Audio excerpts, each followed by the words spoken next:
Hey everyone, we have a couple of big announcements for you. You might remember that 2 months ago, back in October of 2023, Meta announced the Movement SDK. I'm here at Connect to announce a revolutionary addition to Movement SDK's body tracking capabilities. And I'm happy to tell you that it's finally here. But what does this mean for us? It means we have higher fidelity movement representations for our avatars in virtual environments. With the improved upper body tracking and generative legs, we'll be able to connect better in social applications where body language plays a big part. We'll be able to control our posture and technique in fitness applications.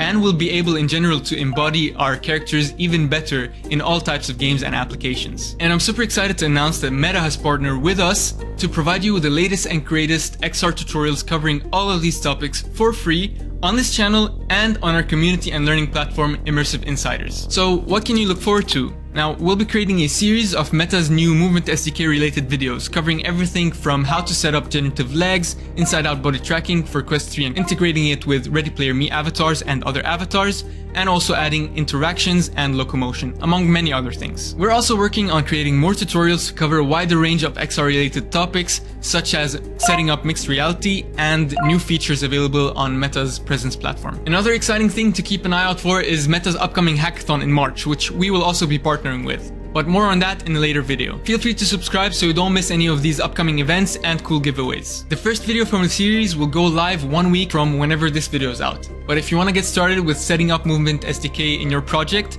check out this video right here. And as always, thank you for watching and I'll see you in the next one.